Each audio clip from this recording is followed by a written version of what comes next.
An ally is someone that wants to fight for the rights of a marginalized group that they are not a part of.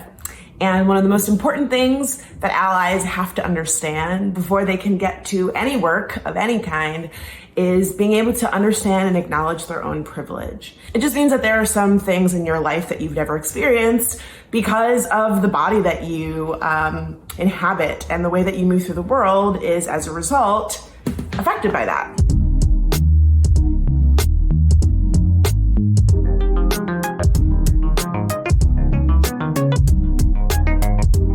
Another thing that's really important when it comes to allyship is the need to listen.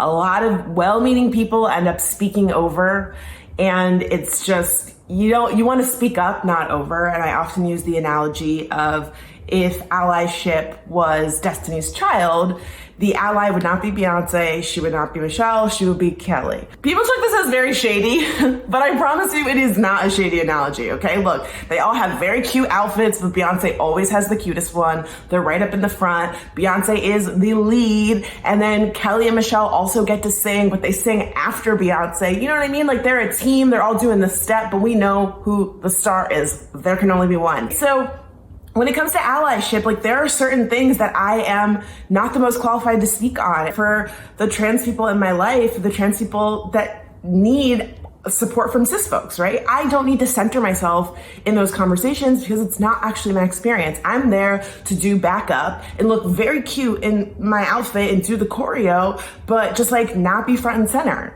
It's okay to be a Michelle, you know what I mean? Like, her bank account is still full. Her edges are still prospering. Like, she's doing great. We can't all be Beyonce.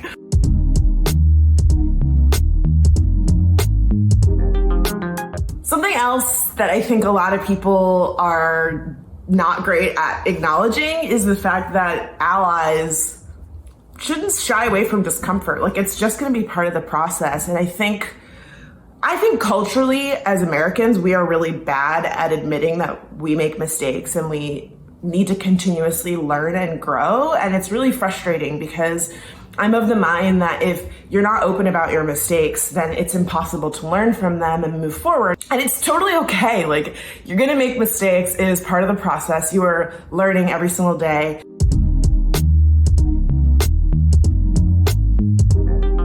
I would rather people come to the table better late than never, as the saying goes, but it's hard to give people that grace, especially when so many of the conversations that we're having around race especially are not new. They've been happening forever. You know, we've got black and white photos of white people screaming at black people, and, you know, like, very violent, triggering images throughout our history, and there are still people that are just like, what the heck's going on? If they didn't see it in an Instagram or a TikTok video, then it was just like out of their periphery. I realize that everyone's circumstances are different, but I also think we have to remind people that the work is not always forward facing. Like, everyone's not going to see you in your activism or your allyship. And I think social media, unfortunately, has given people the impression that if you don't get likes and retweets and you don't go viral, then you're like not a real ally, or that is what the work is. But it's frustrating when you see people like going off on IG, but they won't actually confront their parents about like the bigoted language that they use or the politicians that they support, you know? Or I know somebody who is very vocal on Instagram, but then she had the nerve to ask me if I could give her an N-word pass, and then cried when I told her no. So what's this about? You know what I mean? Like, you doing it for the gram? I'm very appreciative for the people that are right now supporting Black Lives Matter and speaking out against police violence. But in the same way that I don't think that I need praise for being an ally to people with disabilities or the trans community, I don't necessarily think that we should be like uplifting and celebrating people for just doing what's right. Like, just do what's right because it's the right thing to do.